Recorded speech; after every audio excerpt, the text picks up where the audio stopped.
Marwari media आप देख रहे हैं। आज है 10 जुलाई 2026 शुक्रवार का दिन, हिंदू तिथि आषाढ़ माह की दशमी। नजर डालेंगे आज की बड़ी खबरों पर। शुरुआत करेंगे दुनिया की दो बड़ी खबर के साथ। बड़ी खबर, अमेरिका और ईरान के बीच तनाव एक बार फिर बढ़ गया है। दोनों देश एक दूसरे पर ताबड़तोड़ हमले कर रहे हैं। हालांकि जानकार बता रहे हैं यह सैन्य ताकत का प्रदर्शन बातचीत में बढ़त हासिल करने की रणनीति का हिस्सा भी हो सकता है। अमेरिका ने हाल ही में ईरान के 8 ठिकानों पर अटैक किया है, जबकि ईरान ने करारा जवाब देते हुए बहरीन और कुवैत पर हमला कर दिया है। अमेरिका ईरान युद्ध की वजह से दुनिया के तमाम देश प्रभावित हो रहे हैं और इसका असर भी दिखने लगा है।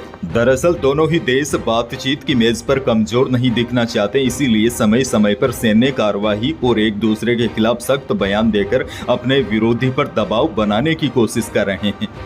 आगे बढ़ेंगे, एक और बहुत बड़ी खबर। प्रधानमंत्री मोदी इन दिनों 3 दिवसीय ऑस्ट्रेलिया के दौरे पर है। उन्होंने गुरुवार को मेलबर्न में भारतीय समुदाय को संबोधित किया। इस मेगा शो में 30,000 भारतीय शामिल हुए। बड़ी बात यह रही, पीएम मोदी ने भारतीय समुदाय को संबोधित करते हुए ऑपरेशन सिंदूर का एक बार फिर जिक्र किया। पीएम ने कहा, ऑपरेशन सिंदूर के तहत आतंकी ठिकानों पर हुए धमाकों की गूंज पूरी दुनिया ने सुनी। बहरहाल आगे बढ़ जाते हैं राजस्थान से। बहुत बड़ी खबर, राजस्थान में 2 जुलाई को एंट्री करने वाला मानसून गुरुवार को पूरे प्रदेश को कवर कर लिया है। वैसे आपको बता दूं, भारत में दक्षिणी पश्चिमी मानसून की शुरुआत सबसे पहले केरल राज्य से होती है, जहां यह आमतौर पर 1 जून के आसपास तिरुवनंतपुरम शहर में दस्तक देता है। सबसे अंत में मानसून देश के पश्चिमी और उत्तरी पश्चिमी हिस्सों में पहुंचता है। यह देश भर में फैलते हुए अंतिम रूप से पंजाब राज्य और राजस्थान के थार मरुस्थल के शहर जैसे जैसलमेर, बीकानेर, श्री गंगानगर तक पहुंच जाता है। बड़ी जानकारी यह है, मानसून ने गुरुवार को पूरे देश को कवर कर लिया है। आमतौर पर यह 8 जुलाई को देश का पूरा हिस्सा कवर कर लेता है, लेकिन इस बार एक दिन देरी हुई है।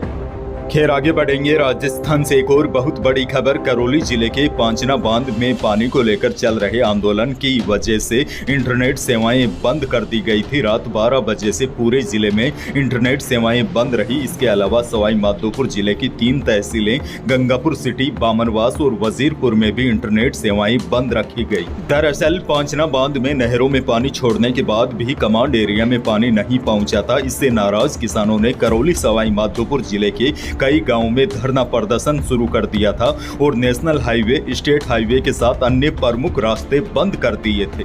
मामले को लेकर सोशल मीडिया पर आपत्तिजनक पोस्ट और टिप्पणियों के बाद माहौल और गर्मा गया था। पुलिस ने 2 समाजों के कुछ लोगों के खिलाफ अलग अलग थानों में मुकदमे भी दर्ज किए हैं। सोशल मीडिया पर भड़काऊ और अभद्र टिप्पणियां रोकने के लिए इंटरनेट सेवाएं बंद कर दी गई थी। इसके साथ ही पुलिस ने लोगों से अफवाहों पर ध्यान नहीं देने की भी अपील की है। अच्छा, बड़ी खबर आपको यह भी दे दूं, पांचना बांध विवाद में चल रहा धरना प्रदर्शन और चक्का जाम अब समाप्त करने की घोषणा हो गई है। क्षेत्रवासियों से शांति बनाए रखने की अपील की गई है और सभी मार्गों से जाम भी हटा दिया गया है।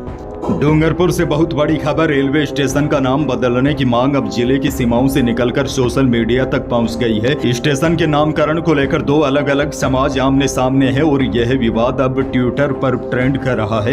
एक पक्ष रेलवे स्टेशन का नाम सरदार वल्लभ भाई पटेल के नाम पर रखने की मांग कर रहा है, जबकि दूसरा पक्ष भील राजा डूंगर बरंडा के नाम पर नामकरण की मांग को लेकर अभियान चला रहा है। सोशल मीडिया पर दोनों ही पक्ष अपने अपने महापुरुषों के समर्थन में पोस्ट कर रहे हैं और सरकार से जल्द फैसले लेने की मांग कर रहे हैं।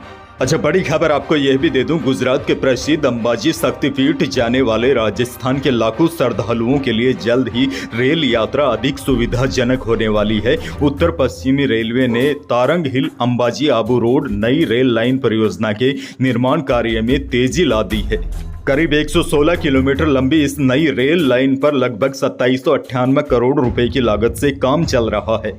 राशन कार्ड से जुड़ी बड़ी अपडेट है। खाद्य विभाग ने स्मार्ट प्रोजेक्ट के तहत राशन कार्ड के नाम जोड़ने व हटाने की ऑटोमेटिक व्यवस्था लागू की है। अब जन्म या मृत्यु प्रमाण पत्र जारी होते ही संबंधित सदस्य का नाम बिना किसी आवेदन के स्वतः ही अपडेट हो जाएगा। रसद विभाग के अनुसार पहचान पोर्टल का डेटा सीधे राशन कार्ड डेटाबेस से लिंक रहेगा। नवजात का नाम माता पिता के विवरण के आधार पर जुड़ जाएगा। आसान भाषा में आपको समझाऊं तो राशन कार्ड में नाम जुड़वाने या हटवाने की लंबी प्रक्रिया अब बीते दिनों की बात होगी। राजस्थान सरकार ने आमजन को राहत देते हुए राशन कार्ड में संशोधन की प्रक्रिया को पूरी तरह डिजिटल और ऑटोमेटेड बना दिया है। नई व्यवस्था के तहत अब किसी भी परिवार में बच्चे का जन्म होने पर जन्म प्रमाण पत्र जारी होते ही उसका नाम संबंधित राशन कार्ड में स्वतः जुड़ जाएगा। वहीं परिवार में किसी सदस्य की मृत्यु होने पर मृत्यु प्रमाण पत्र जारी होते ही उसका नाम राशन कार्ड से अपने आप हट जाएगा। झालावाड़ से बड़ी खबर। राजकीय जनाना अस्पताल में एक महिला ने एक साथ 4 बच्चों को जन्म दिया है। इनमें 3 बेटियां और एक बेटा शामिल है। बुधवार को दोपहर में यह प्रसव हुआ। इसके बाद महिला के पति ने खुशी जाहिर की है। उन्होंने कहा कि मैंने तो एक बेटी की उम्मीद की थी, लेकिन भगवान ने मुझे 3 बेटियां और एक बेटा एक साथ दे दिया। दरअसल झालावाड़ शहर निवासी ज्योति कश्यप, जिनकी उम्र 25 साल है, बुधवार दोपहर 12 बजे करीब जनाना अस्पताल में सिजेरियन के जरिए यह दुर्लभ प्रसव करवाया गया। और सबसे बड़ी और राहत की बात यह है, प्रसव के बाद प्रसूता ज्योति कश्यप की हालात सामान्य है और स्थिर है। हालांकि जन्म के समय कम वजन होने के कारण चारों नवजातों को अस्पताल के नवजात गहन चिकित्सा इकाई में भर्ती करवाया गया है। पाली से बड़ी खबर। युवक को कोबरा ने अंगुली पर डस लिया। उसने सांप को डिब्बे में बंद किया और अस्पताल लेकर पहुंच गया। कोबरा डिब्बे में फुफकार रहा था, जिसे देख लोग घबरा गए। युवक ने डॉक्टर से कहा कि 12 सालों से सांप पकड़ रहा हूं, लेकिन पहली बार काटा है, मेरा इलाज करो। अब देखिए, बड़ी जानकारी आपको दे दूं। अब किसान भाइयों को सावधान हो जाना चाहिए, क्योंकि बरसात के मौसम में बिलों में पानी भर जाने से सांप बाहर निकल आते हैं। ऐसे में खेतों में काम बढ़ जाता है और लोग घास झाड़ियों व पानी भरे इलाकों में ज्यादा आते हैं। ऐसे में इंसान और सांप का आमना सामना बढ़ जाता है। इसीलिए बारिश के समय में सांप काटने की घटनाएं बढ़ जाती है।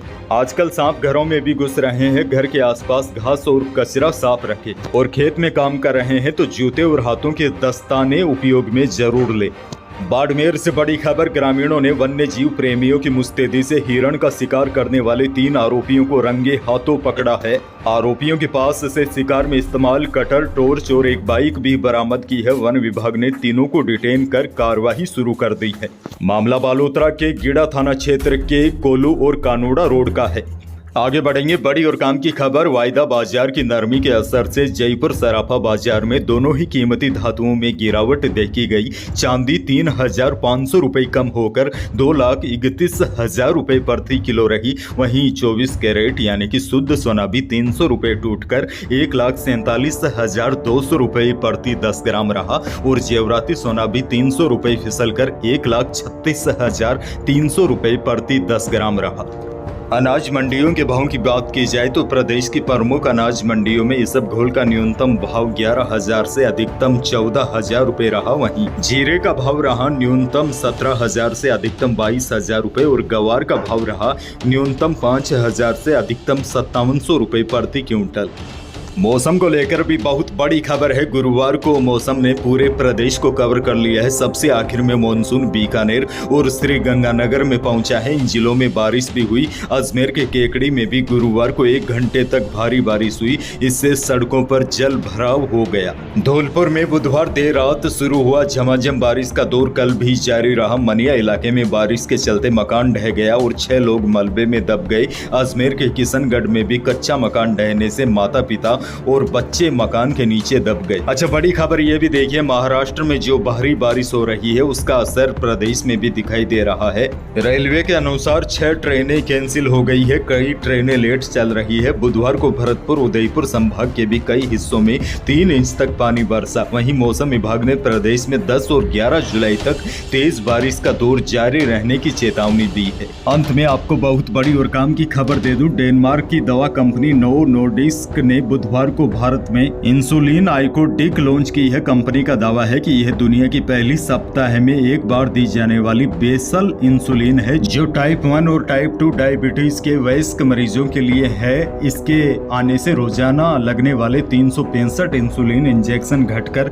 साल में 52 रह जाएंगे। कंपनी के मुताबिक कंपनी का उद्देश्य भारत में इंसुलिन शुरू करने में होने वाली देरी को कम करना है। नॉर्वे नॉर्डिस्क का कहना है कि रोज इंजेक्शन लगाने का डर 1000 मरीजों के बीच इंसुलिन थेरेपी शुरू करने से सबसे बड़ी बाधा है, जिसके कारण औसतन 7 में से 9 साल की देरी हो जाती है। कंपनी ने 700 यूनिट का पैक 2611 रुपए में लॉन्च किया है, यानी कि इसकी कीमत 3.5 से पौने 4 रुपए प्रति यूनिट पड़ेगा, जो मौजूदा दैनिक बेसिक इंसुलिन की तुलना में 30 से 40% तक की सस्ती बताई गई है। यदि किसी मरीज को रोज 10 यूनिट इंसुलिन की आवश्यकता होती है तो उसे सप्ताह में 70 यूनिट इंसुलिन लगेगी, जिसकी लागत करीब 261 रुपए प्रति सप्ताह होगी। तो यही थी प्रदेश और देश की आज की बड़ी और महत्वपूर्ण खबरें। वीडियो को लाइक करना बिल्कुल न भूलिए। चैनल पर नए हैं तो सब्सक्राइब जरूर कीजिए ताकि आप अपडेट रहे बड़ी और काम की खबरों से। धन्यवाद।